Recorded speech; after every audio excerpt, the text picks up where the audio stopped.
Muy bien, pues buenas tardes. Estamos aquí dispuestos a afrontar la segunda parte de este apartado, que son los principios católicos del ecumenismo. Y en concreto, como pueden ver, vamos a abordar los grados y elementos de comunión. Bien, no están aquí considerados los que están ordenados a la Iglesia, según dice Lumen Gentium número 16, es decir, los no cristianos, los no paganos o gentiles, llamados antiguamente. Quienes todavía no han recibido el Evangelio se ordenan al pueblo de Dios de diversas maneras. Lógicamente ahí también hay un orden, ¿no? Primero estarían los judíos, después los musulmanes, las religiones monoteístas y después otras religiones. Están ordenados a la Iglesia, están llamados a formar parte de la Iglesia. Pero no es lo que vamos a ver ahora, sino que ahora nos vamos a ocupar sobre todo de aquellos que están ya formando parte de la Iglesia católica. Y lógicamente, para eso, la puerta de entrada, la Janua Ecclesiae, es el bautismo, que es lo que nos introduce en la comunión de la Iglesia. Para esto puede venir bien recordar Efesios 4:5. ¿Qué dice Efesios 4:5? Un solo Señor, una sola fe, un solo bautismo. No es que haya distintos bautizos o bautismos en las distintas iglesias. Si te bautizas ortodoxo, perteneces a la iglesia ortodoxa. Si te bautizas luterano, perteneces a la iglesia luterana. El bautismo es el mismo, siempre que sea válido. Y por lo tanto, no hace falta rebautizar a todo aquel que haya recibido el bautismo válido. Un anglicano que quiere entrar en la iglesia católica simplemente tiene que hacer una ceremonia en la cual hace la profesión de fe en su totalidad. ¿De acuerdo? Entonces, el significado que tiene es a la vez soteriológico y eclesiológico, es decir, personal y colectivo. Es decir, por un lado, esa persona queda salvada precisamente porque le permite entrar en comunión con toda la Trinidad inhabita en esa persona bautizada, nos convertimos en miembros de Cristo, nos cristificamos a través del sacramento del bautismo y además entramos a formar parte de la Iglesia. Aquí en esta ilustración, no sé si se ve bien, es una paloma como formada por agua, como diciendo que la vida del Espíritu nace del agua, del bautismo. Por lo tanto, ese es el comienzo de la salvación individual, de la salvación colectiva, porque como repite el Papa Francisco, nadie se salva solito. El cristiano no es una especie de náufrago que va ahí metido en un tonel, navegando por las aguas océanas, sino que la Iglesia es como una nave, como una barca de salvación. Iremos concretándose un poquito más, ¿no? Nadie se salva solo. Nos ayudamos unos a otros. Y ahí está el misterio de la comunión de los santos, por el cual nosotros recibimos la ayuda de los demás y los demás reciben nuestra ayuda. Es una salvación solidaria, nunca solitaria.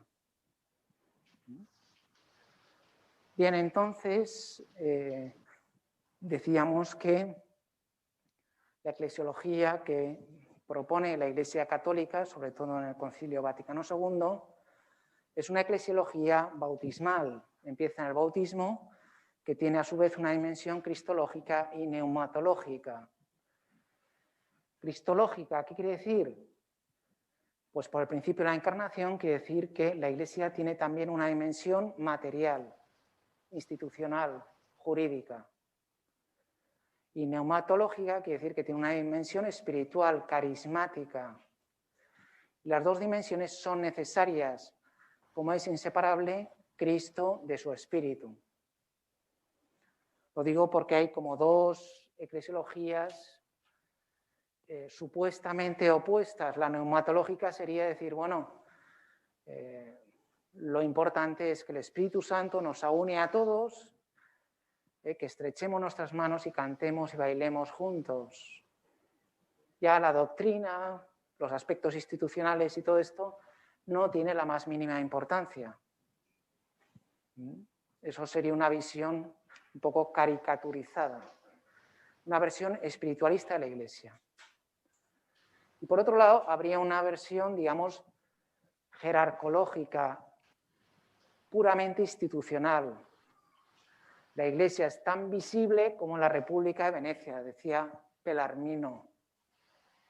Entonces, lo único que nos interesa son los aspectos visibles, no los invisibles. Son los materiales, no los espirituales. Solo los cristológicos y no los neumatológicos. Entonces, en ese sentido, digamos que hay que ver la complementariedad entre esas dos dimensiones. ¿Me explico? ¿Sí? Si quieren hacer alguna pregunta, cuando quieran. Entonces, en la Iglesia nace el bautismo, que es el vínculo sacramental de unidad, como dice Unitatis Reintegratio 22. Como ven, este punto lo hemos citado bastante y puede tener su importancia. Lo digo también pensando en el examen, ¿no? Entonces, ahí dice, se ordena a la profesión íntegra de la fe, se refiere al bautismo, a la plena incorporación en la economía de la salvación y finalmente a la íntegra participación en la comunión eucarística. Es decir, el bautismo es la puerta de la Iglesia y está ordenado a la Eucaristía. Ponemos siempre la imagen de que uno entra a una iglesia, al lado de la puerta está la pila bautismal, después avanza por el pasillo, recibe a lo mejor la confirmación y llega al altar donde esa comunión es plena con Jesucristo a través de la Eucaristía. Entonces, lo que empieza siendo eclesiología bautismal termina siendo eclesiología eucarística, como veremos al final de este tema. ¿De acuerdo? Bien, entonces el Lumen Gentium número 14 dice que es necesario para la salvación. El bautismo es necesario para la salvación y podríamos decir un solo Señor, una sola fe, un solo bautismo y también una sola Iglesia. Es lo que vamos a ir deduciendo ahora. Es decir, la Iglesia, querida explícitamente por Dios, fundada por el mismo Jesucristo, es el conducto habitual a través del cual nos llega la salvación. Y por eso podríamos enunciarlo del siguiente modo: intra ecclesiam ulla salus. O sea, habíamos dicho la expresión extra ecclesiam nulla salus. Ahora estamos diciendo lo contrario. Lo estamos afrontando desde el punto de vista positivo. Es decir, que habitualmente la salvación nos viene dentro de la Iglesia. ¿Se acuerdan? Ulla, alguna, nula, ninguna, ¿no? Y luego intra, extra. Estamos diciendo lo contrario. Habitualmente esa salvación nos va a nos va a venir a través de la Iglesia, instrumento querido, fundado explícitamente por Jesucristo. Por eso el Lumen Gentium número 14 dice: no se salva, sin embargo, aunque esté incorporada a la Iglesia, sea cristiano o bautizado, quien no, perseverando en la caridad, permanece en el seno de la Iglesia en cuerpo, pero no en el corazón. Cuidado, que el tema de la salvación no es simplemente una cuestión de pertenencia, sino también de santidad de vida. Sabemos que para salvarnos tenemos que morir en gracia. Por lo tanto, utilizando esta expresión de San Agustín, non corpore sed corde. Non solo un corpore sed corde. No solo pertenezca al cuerpo de Cristo, sino que esté en el corazón de Cristo. ¿Y qué es estar en el corazón de Cristo? Vivir en gracia, estar en gracia de Dios. ¿De acuerdo? Por lo tanto, nos sigue diciendo la Lumen Gentium en el número 48, la Iglesia se convierte en el sacramento universal de salvación. Como saben, esta expresión está introducida por un veluti, como si fuera. O sea, la Iglesia no es el octavo sacramento. Dice matrimonio y el octavo sacramento la Iglesia. No. Pero es como un sacramento. Quiere decir que no es la autora de la salvación, la Iglesia. La Iglesia es el conducto a través del cual nos llega la salvación, que solo nos puede llegar de Cristo. Y por lo tanto, esto nos habla de la importancia de la Iglesia y del bautismo en la Iglesia para alcanzar la salvación. Lo cual no quita para que en circunstancias excepcionales una persona que no pueda conocer a Jesucristo, no pueda conocer la Iglesia, se pueda salvar, dice también el concilio, por caminos que solo el Espíritu sabe. Pero digamos que el camino ordinario, habitual, la carretera a través de la cual llegamos a Dios, es lógicamente la Iglesia. ¿Se entiende esta primera parte? Bien, pues vamos a por lo segundo. ¿Hacen bien? Entonces vamos a ver cuál es la situación de las comunidades eclesiales. Entonces, esto es un repaso de lo que hemos visto anteriormente, quizá más sistematizado y ordenado, ¿no? Digamos, la comunión puede ser plena cuando hay una sola fe, los mismos sacramentos, un solo bautismo y los demás sacramentos, un solo ministerio, es decir, cuando hay un ministerio válido a través del cual nos vienen los sacramentos. No puedo decir, ¿y cómo es posible, si no tiene la sucesión apostólica, que tenga el bautismo? Porque el ministerio extraordinario de bautismo, ¿quién puede ser? Cualquier persona. Cualquier persona. Hombre, mujer, cristiano o no. Un musulmán puede bautizar si hace lo que quiere hacer la Iglesia. Por eso, todos los cristianos que bautizan en nombre del Padre y del Hijo y del Espíritu Santo, todos ellos tienen el bautismo y por lo tanto es, digamos, la gran plataforma común, el gran punto de partida para el diálogo ecuménico. Pero también, como acabamos de decir, hace falta ese estado de gracia. Esa comunión es imperfecta no solo cuando uno es cismático o hereje, digamos que no está en plena comunión con Roma, sino cuando no está en gracia.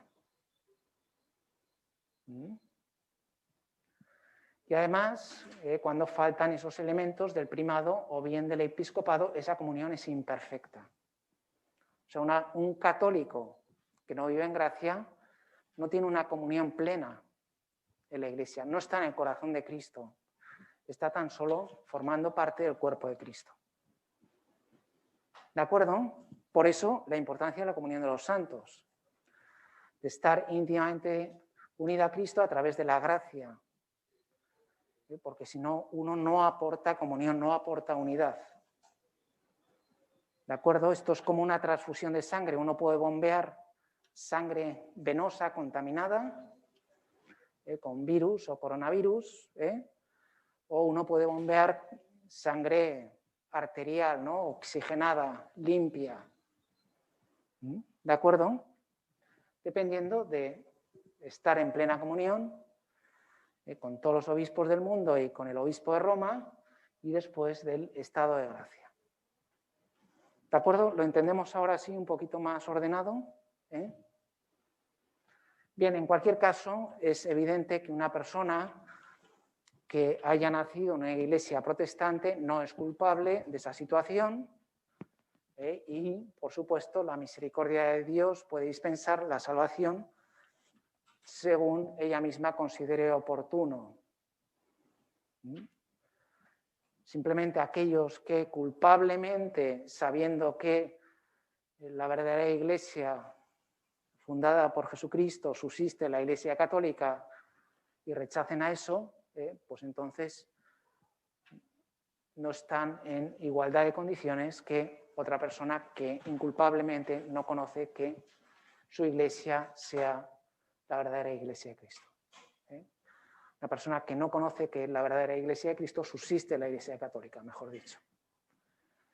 ¿De acuerdo? Bien, pues entonces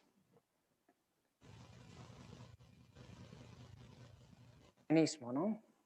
Se acordarán de la famosa anécdota del chinito de la conferencia misionera de Edimburgo de 1910, cuando dice, ustedes nos han traído a Jesucristo y les estamos agradecidos, pero nos han traído también sus divisiones, por favor, anúncienos a Cristo, pero no nos anuncien sus divisiones. De la misión surgió el ecumenismo. Dijeron, pues tiene razón, vamos a trabajar juntos, vamos a rezar juntos, vamos a hablar entre nosotros y de ese deseo misionero nació precisamente el ecumenismo. Bien, ¿qué pasa con las comunidades eclesiales? ¿Qué problema tienen? Pues en primer lugar, como muy bien nos ha explicado Marc, el episcopado histórico, la sucesión apostólica, Unitatis Reintegratio 22, etcétera, etcétera, etcétera. Pero también tiene un segundo problema, la naturaleza sacramental de la Iglesia. ¿Qué quiere decir esto? Lo que hemos mencionado antes. La Iglesia es sacramento universal de salvación. ¿Qué quiere decir que la Iglesia es sacramento? Pues que tiene una parte material y otra espiritual. Entonces, digamos que el protestante medio tiende más a la espiritualización y lo sacramental le parece demasiado empírico, demasiado físico, demasiado material. No es exactamente así, pero son más iglesias de la palabra y de hecho Lutero cuando habla de la palabra habla como serva verbi o como sponsa verbi, como esclava o esposa de la palabra. Es decir, lo importante es la palabra. Como decimos los católicos, cómo definimos la Iglesia, pues como pueblo de Dios, como cuerpo de Cristo, y ahí está la naturaleza sacramental, Cristo que tiene también un cuerpo humano como el nuestro, y por lo tanto la Iglesia también tiene una dimensión material, institucional, jurídica, al mismo tiempo que espiritual, neumatológica, carismática. ¿De acuerdo? ¿Se entiende el problema de la naturaleza? Bien, y con las iglesias, ya saben que con las iglesias, verdaderas iglesias, en este caso, verdaderas iglesias particulares, como pueden ser las ortodoxas o las lefebvrianas, el problema es la necesidad del primado. Ese primado tiene un carácter de jurisdicción o tiene un carácter puramente honorífico. Pues eso es el problema que se está estudiando, sobre todo a partir de 2007 con el documento de Ravenna. ¿De acuerdo? Bien, entonces la pregunta que nos podemos hacer es, ¿se trata del retorno de los disidentes a la Iglesia Católica? Pues parece que no exactamente. O sea, lo que dice el concilio es que también nosotros, los católicos, nos tenemos que reformar. Que también hay cuestiones que son mejorables. Les pongo un ejemplo muy sencillo, el primado petrino. La visión que se tenía en el siglo XIX era una versión muy parecida a la política del momento. Entonces, primero, el Papa era el centro de la Iglesia. Y segundo, el poder del Papa era también un poder temporal. Claro, uno ve los últimos papas y el ejercicio del primado en los últimos pontificados y dice, no tiene nada que ver. ¿Qué quiere decir eso? Que el ejercicio del primado, del sucesor de Pedro, está siendo reformado. Y a lo mejor algunas de las críticas que pueden hacer Lutero o los protestantes respecto a la Iglesia Católica, a lo mejor en parte podrían estar bien encaminadas. El problema de Lutero es que siempre radicaliza, exagera y se va al otro extremo. Pero digamos que la Iglesia también asume esas críticas y en espíritu de comunión y en conexión con el Espíritu Santo va también reformando, actualizando, va limpiando. Por eso no solo se tienen que convertir ellos, también nos tenemos que convertir nosotros. Por eso decíamos que la Iglesia es una gran depuradora y va limpiando los pecados de cada uno de los miembros que somos nosotros. Y por eso el moto protestante Ecclesia Semper Reformanda, Lumen Gentium número 8 dice Ecclesia Semper Purificanda. La Iglesia tiene que estar continuamente purificándose, ¿no? Por eso, en palabras de Casper, hay una común peregrinación a la plena catolicidad de la Iglesia. La plena catolicidad, que podríamos escribir, como hacían los padres de la Iglesia, con mayúscula y con TH, la católica. La católica no es simplemente la Iglesia de Roma, aunque tiene como centro la Iglesia de Roma, sino que es aquella Iglesia universal que está en comunión con las otras iglesias, ¿no? Con la Communio Ecclesiarum. Sí.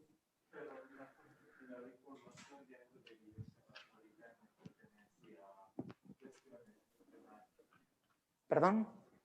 La reformación dentro de la Iglesia Católica sí. No pertenece a cuestiones doctrinales. No doctrinales, pero sí a lo mejor teológicas. O sea, el modo de ejercicio del primado no es sobre la importancia del primado, sino cómo históricamente se pone en juego, se ejercita ese primado. O sea, no es con lo esencial, sino más bien con lo accidental. Lo accidental pues, puede ser este tipo de cosas, ¿no? ¿De acuerdo? Bien. Bien, entonces vamos a la última parte. Que son 4.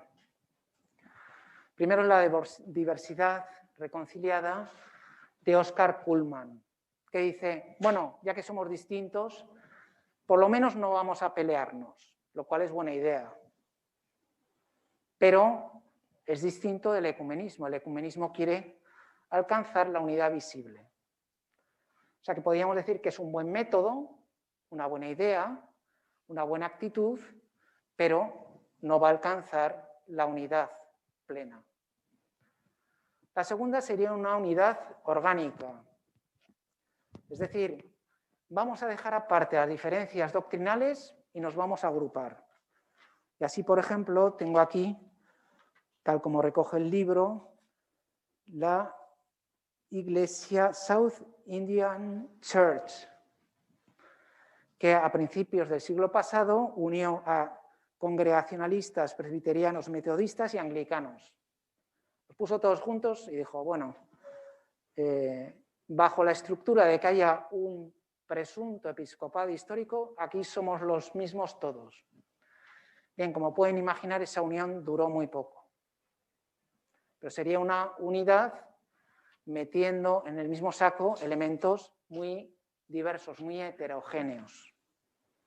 Por lo tanto, no es un modelo que nos convenza del todo, ¿no? El tercero es el modelo típicamente protestante de federación de iglesias. La iglesia es un gran parlamento, entonces vamos a decir las cosas por mano alzada, por votación, lo que tenemos que hacer es trabajar juntos, ¿no? ya vemos que hay cuestiones doctrinales que no se quieren resolver y que, digamos, para el modo de hacer ecumenismo de los católicos, las cuestiones doctrinales van por delante. Y lo último, la eclesiología eucarística de comunión.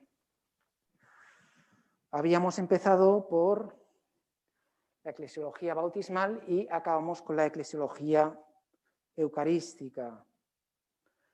Es decir, y aquí es lo que comentaba Mark esta mañana, ¿no?, en YouTube, ¿no?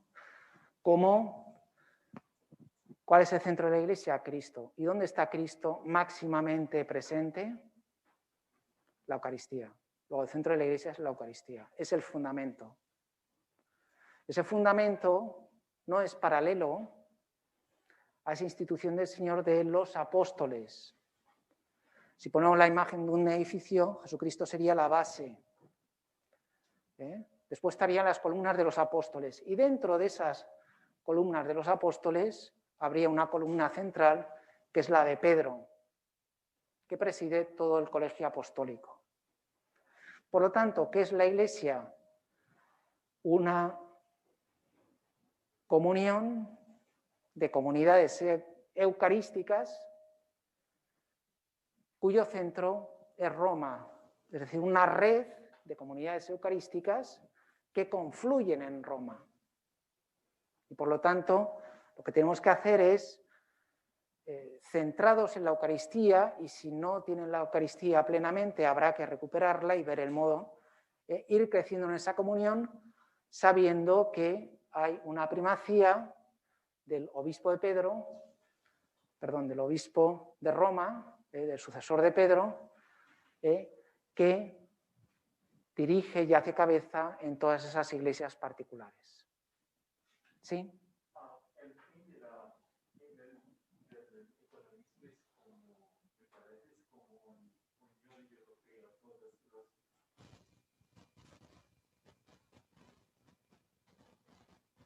del ecumenismo es la unidad visible de todos los cristianos.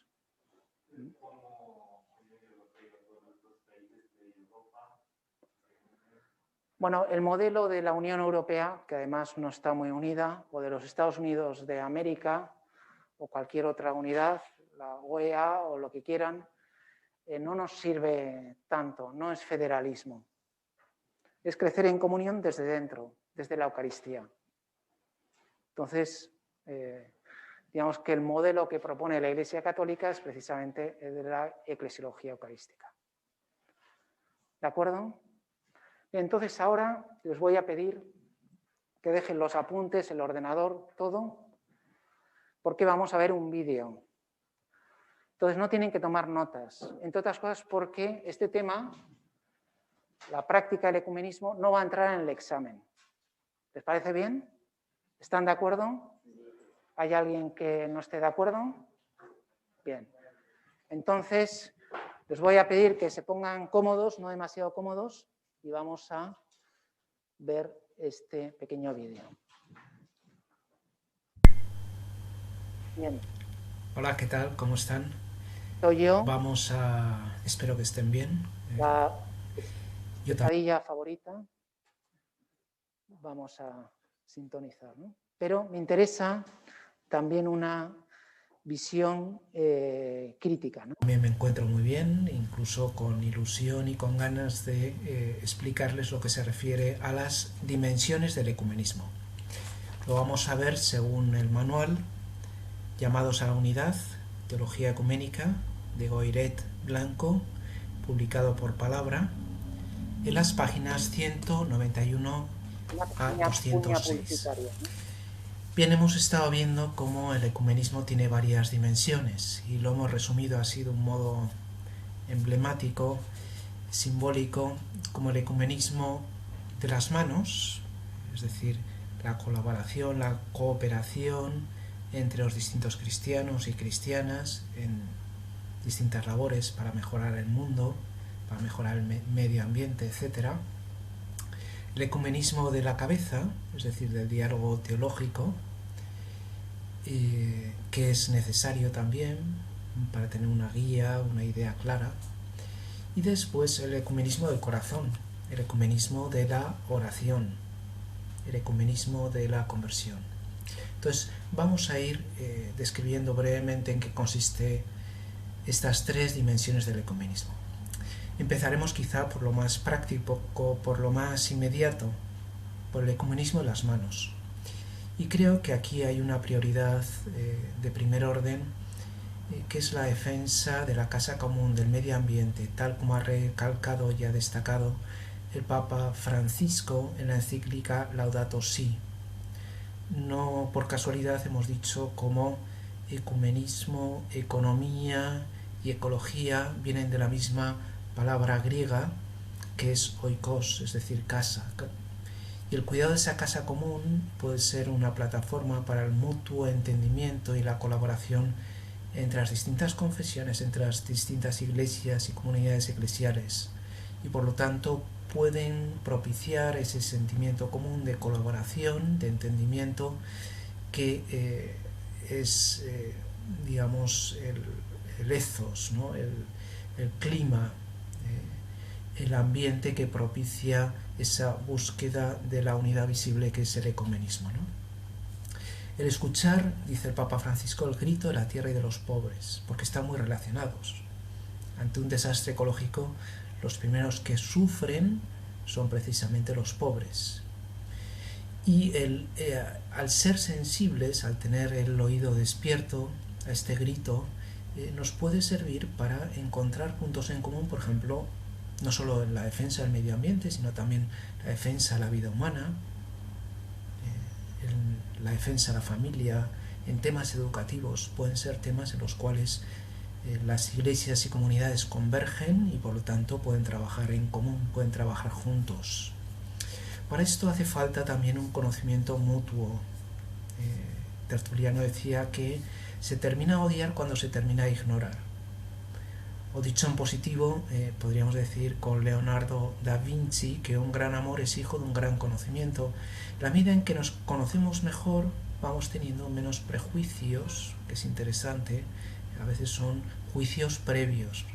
En este sentido, suelo citar el ejemplo que ponía C.S. Lewis, un anglicano que escribió interesantes libros sobre el cristianismo. Él contaba cómo cuando tenía 7 años dijo a su tutor: tengo prejuicios contra un grupo de personas. Y entonces el tutor le preguntó: ¿y por qué? Dijo: si supiera por qué, no sería un prejuicio. O sea, es interesante esto, ¿no? Que a veces tenemos prejuicios, preconceptos, preconcepciones que nos impiden entender a los demás, y para eso hace falta escuchar. Esto también me lo dijo un pastor anglicano, ¿no? Que nosotros tenemos una sola boca, pero 2 orejas, y a veces tendemos más a hablar y no tanto a escuchar. Entonces, el saber escuchar nos puede ayudar a conocer mejor a otras personas o a otras iglesias y comunidades. Esto no es una confesión de sincretismo, de relativismo, de que todo vale lo mismo, que todo da igual, de que todo vale, sino que nos puede permitir advertir y admirarlos en sus propios valores. Pasa como con las personas. Ahora, con todo esto del confinamiento, con motivo del coronavirus, está circulando por ahí un meme que dice: con esto de la cuarentena me he puesto a hablar con mi esposa y resulta que que la he encontrado muy simpática. Pues a veces nos puede pasar a nosotros que no nos hablamos, que no nos escuchamos, y entonces quizá de esa escucha, de ese diálogo, de ese entendimiento pueden hacer ese conocimiento mutuo que propicia ese diálogo e incluso esa colaboración, ese trabajo en común, ¿no? En este sentido es muy útil el directorio de ecumenismo del año 1993 o la Carta Ecuménica del año 2001 entre las iglesias europeas, ¿no? que propician este ethos, este ambiente, esta situación de conocimiento mutuo, de diálogo recíproco, ¿no? Bien, esto nos damos cuenta de que es inseparable del diálogo teológico, y aquí ya pasamos a la segunda dimensión del ecumenismo, el ecumenismo de la cabeza. Porque claro, un diálogo ecuménico sin cabeza es un diálogo ecuménico descabezado. Y es bueno saber qué hay o dónde estamos, o qué nos une, que es la mayoría, y qué nos separa, que es la minoría. Este diálogo teológico tiene que ser llevado por expertos, por teólogos, y también guiado por los pastores. En la Iglesia los obispos son maestros de la fe, y son ellos quienes deben guiar y orientar este diálogo, ¿no? En este sentido hay muchísimas iniciativas, ¿no? Desde la Comisión Faith and Order, Fe y Constitución, del Consejo Mundial de las Iglesias, que veíamos que tiene un origen en los anglicanos, el obispo Brent, y cómo había sido uno de los fundamentos del Consejo Mundial de las Iglesias, o la Iglesia Católica también mantiene 16 diálogos oficiales con distintos grupos, y entonces ahí están desde los ortodoxos hasta los pentecostales, ¿no? Y la Iglesia Católica ve qué principios teológicos y especialmente eclesiológicos hay que abordar, ¿no?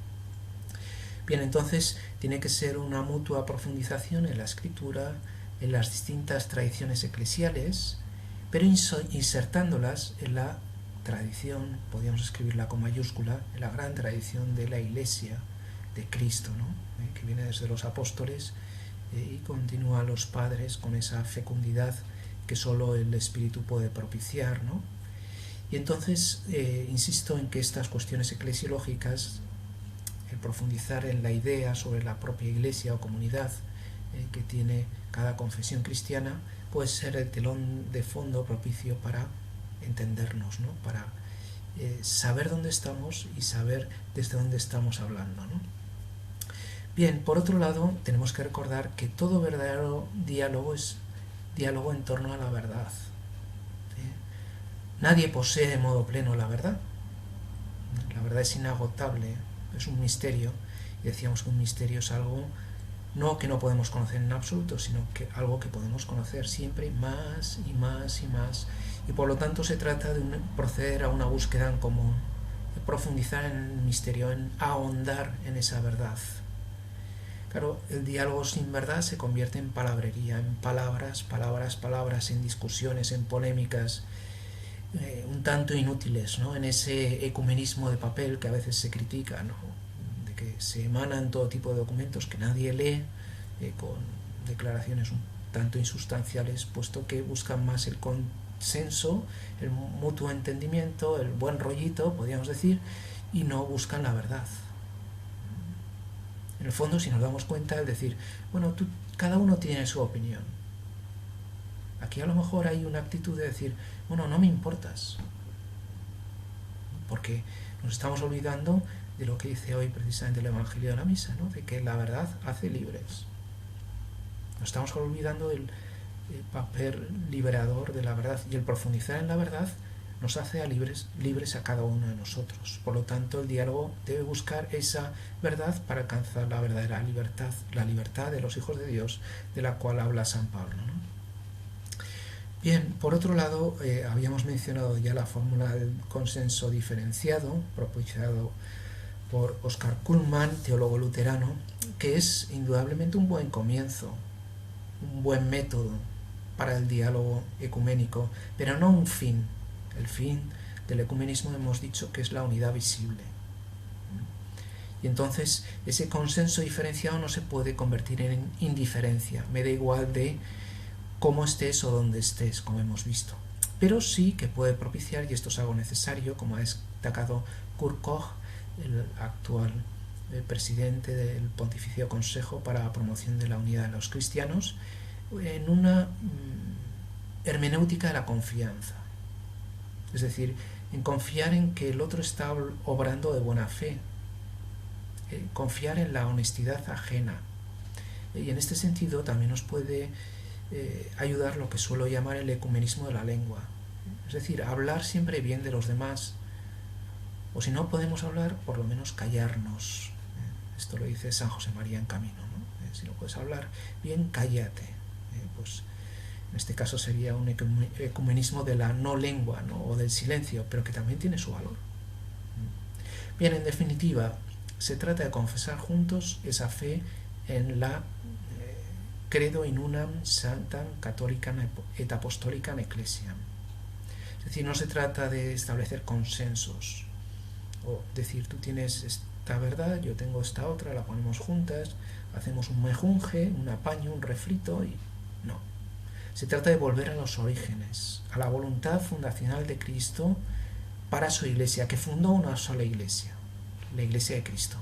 Y en este sentido, los principios emanados del Concilio Vaticano II, del subsistit in ideas elementa ecclesia, nos puede ser también de gran utilidad, ¿no? Bien, ecumenismo de las manos, ecumenismo de la cabeza y ahora ecumenismo del corazón, el ecumenismo espiritual. El alma del movimiento ecuménico, dice la Unitatis Reintegratio número 8, como se vio en sus principios históricos, de cómo ese movimiento ecuménico nació de la oración, especialmente del octavario por la unidad de los cristianos, que empezó en Escocia en el siglo XVII, lo acogió León XIII a finales del siglo XIX, aunque, digamos, el comienzo oficial es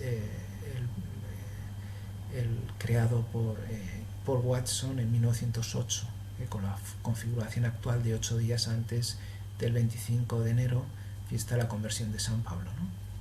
Pero lo primero que debe tener en cuenta el ecumenismo espiritual es que la unidad es un don recibido de Dios. No es algo que nosotros forjamos, que nosotros conquistamos, que nosotros fabricamos.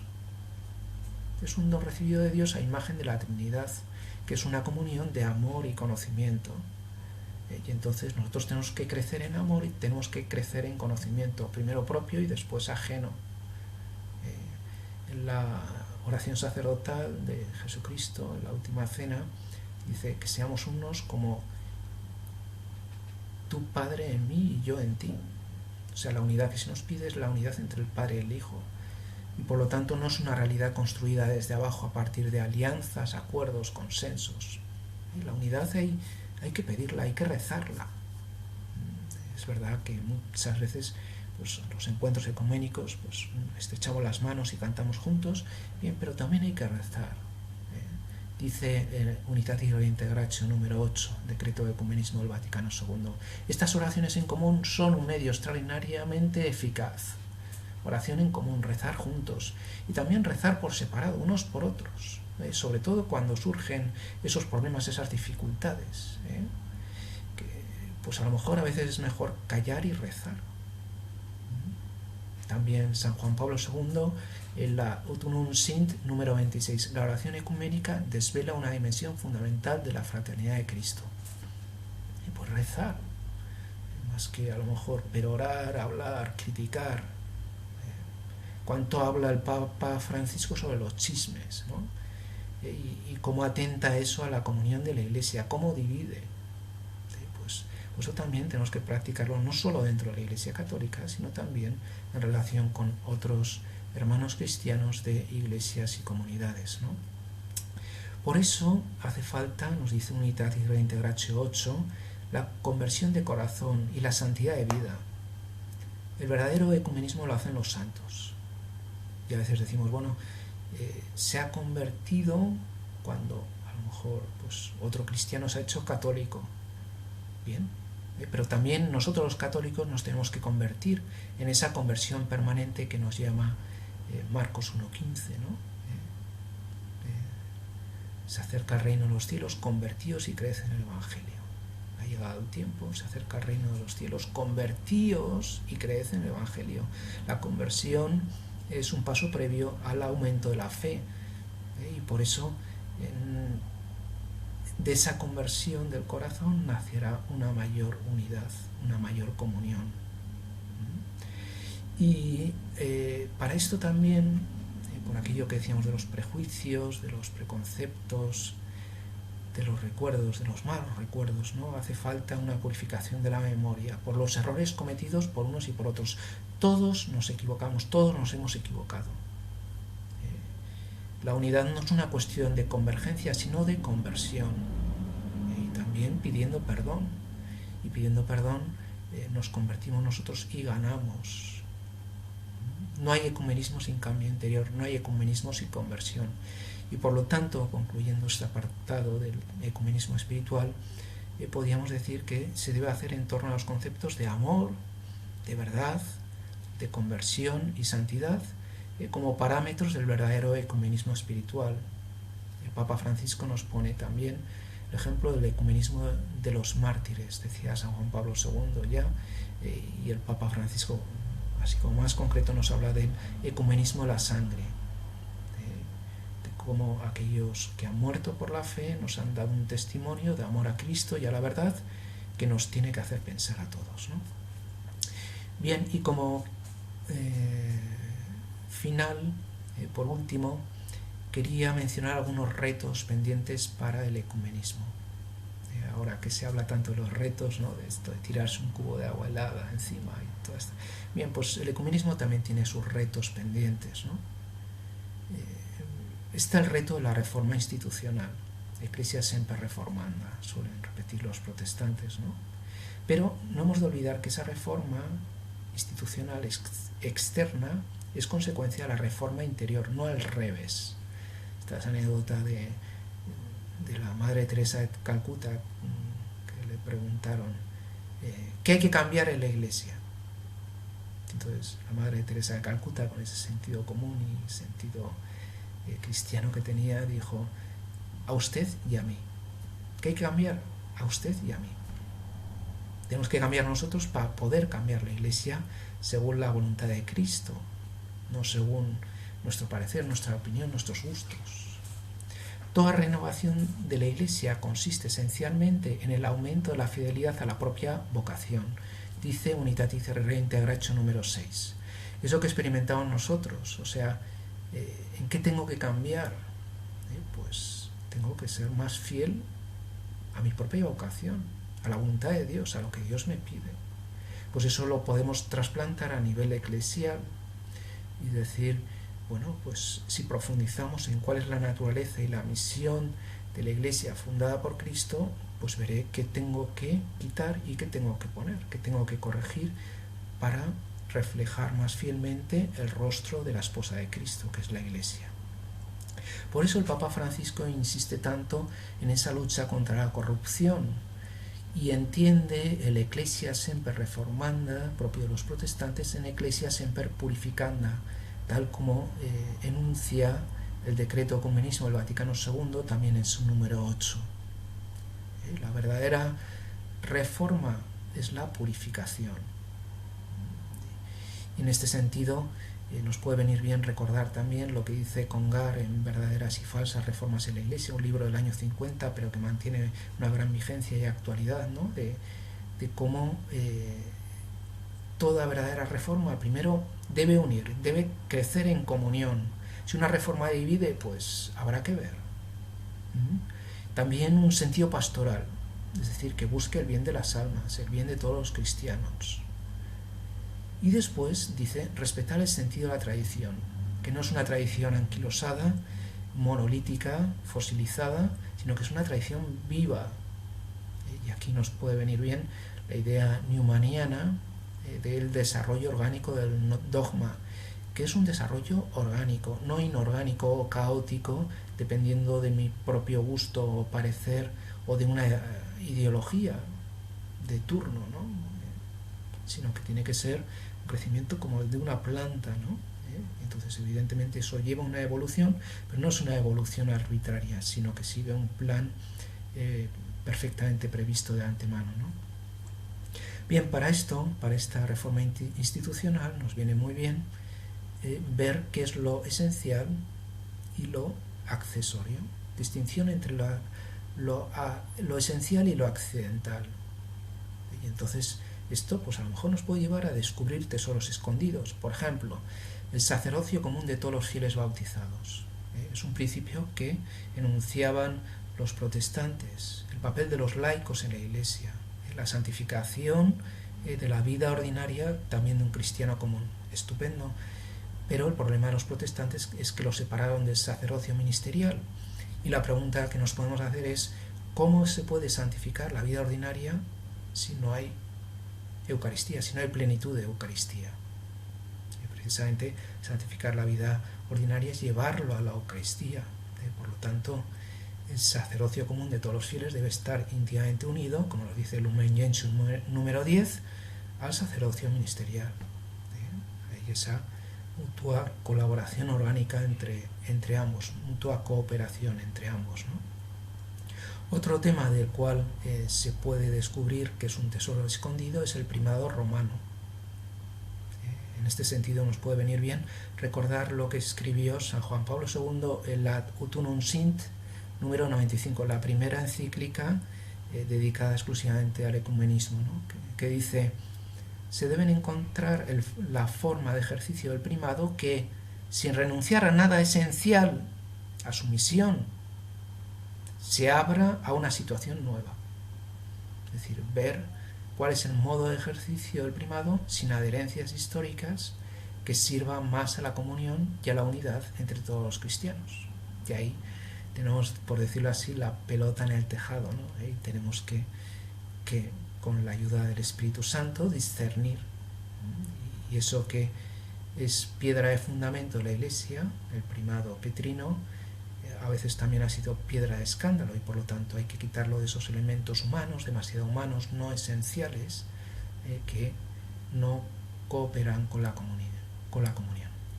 Bueno, de este modo, según decía San Juan Pablo II, si el primer milenio del cristianismo había sido el milenio de la unidad, que a pesar de las divisiones internas se mantuvo la Iglesia unida, el segundo milenio fue el milenio de la división, donde está primero el cisma de Oriente en 1054, con la separación de la Iglesia entre este y oeste, y después, a partir del siglo XVI, las distintas reformas que han separado la Iglesia entre un norte mayoritariamente protestante y un sur mayoritariamente católico, ¿no? Que después esta situación, como decíamos, se traslada a tierras americanas y al mundo en general, ¿no?